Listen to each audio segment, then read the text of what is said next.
Hello and welcome back to the channel. Today I'm going to show you how to do a barbell hip thrust, and that video is coming up right now.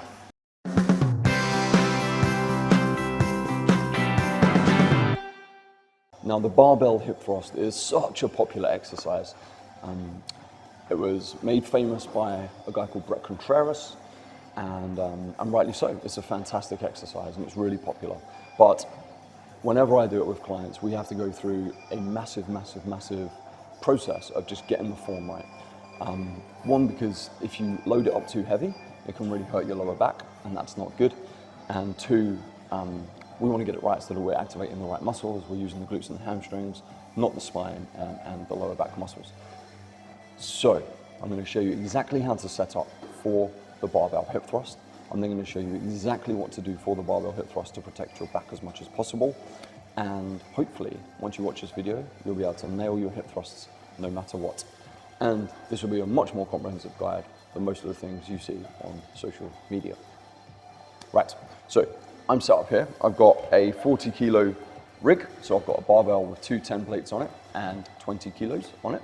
That's just for demo purposes, if you're wondering. I have gone far heavier.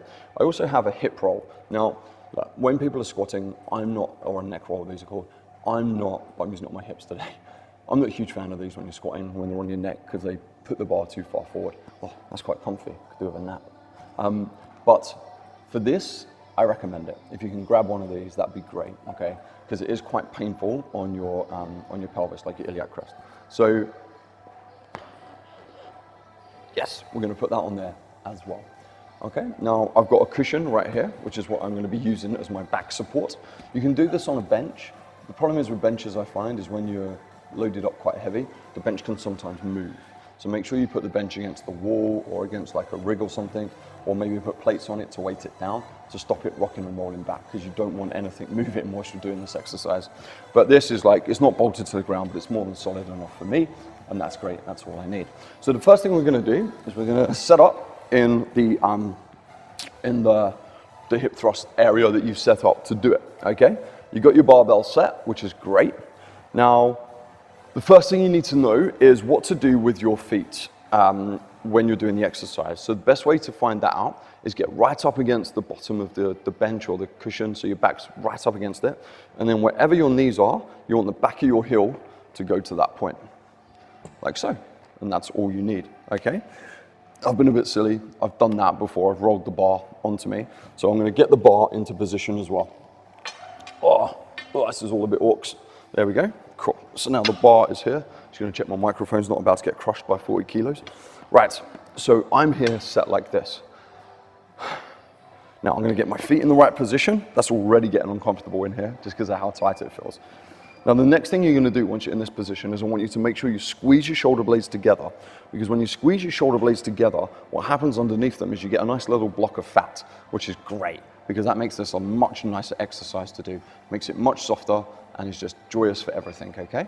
So you're going to squeeze your shoulder blades together, you're going to keep your chin down and your knees on here. I'm going to be on the bench in that manner. Now, once I do that, I'm going to be here, sort of suspended, ready to do my first rep. I'm gripping through my heels, and then I'm coming up to here, and what I'm looking for is a straight line between my shoulder, my hip, and my knee. Now, as I come down, you'll see a lot of people kind of just think about leaving their chest up and descending their butt towards the floor, which we don't want, okay? Because that will cause a lot of pain in your lower back. I'll show you that without the bar so you can see it a bit clearer. The angle might not be the best for this. When the bar's up and high, I can't really see. That's okay. So we're going to be here like so, like that. What I'll do is I'll do it without the bar so you can see what I'm looking for there. We're going to be here like so. We're going to come up. So this is that finished position you need. In fact, I'll tell you what, give me 30 seconds. I'm going to take the weights off so we can show you with the bar as well. Okay, so now I'm set up without the plates so you can see what I'm doing. So we're going to be here. We're coming up into a nice straight line, as you can see. Hips here. Shoulders here, check my microphone, and knees all in a straight line. My eyes are right on my knees. I'm looking for those knees, okay? Because by doing that, if I send my head back, I start to hyperextend my thoracic spine, and I don't want to do that. And then as I'm coming down, all I'm thinking about is rocking off the cushion on my shoulder blades. So I'm just coming down, keeping my ribs in, abs in, and I'm gonna do another rep there, rocking off the bench. I'm not just descending through my lower back to come down towards the floor. So I'm not just doing this, yeah, and keeping my chest up.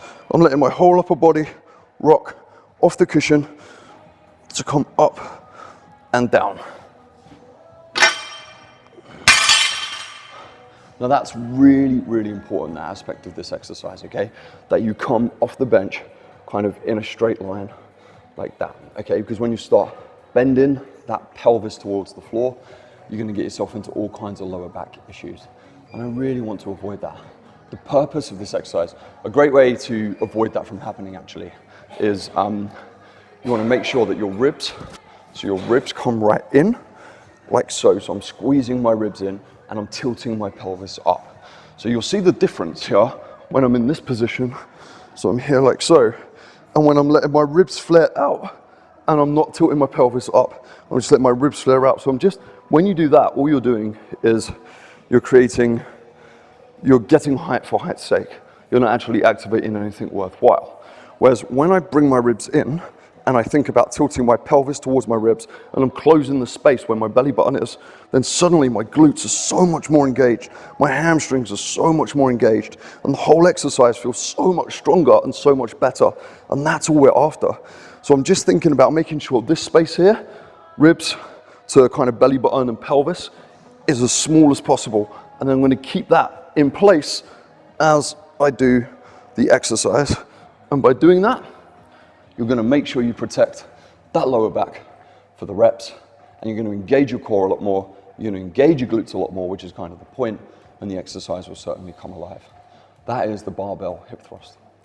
I hope you enjoyed that. You can obviously do the exercise without the bar, as I've been demonstrating to you now. I've got another video on this channel about the 1.5 single leg hip thrust, which is another variation.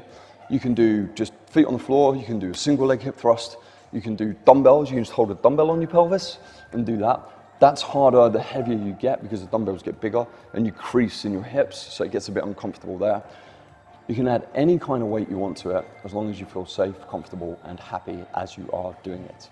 If you have any questions about this exercise, please feel free to ask. Please feel free to message me. Don't forget to like and subscribe wherever you're watching this. And I can't thank you enough for being here. I hope you have the most amazing day. I'll speak to you real soon. Ciao, ciao.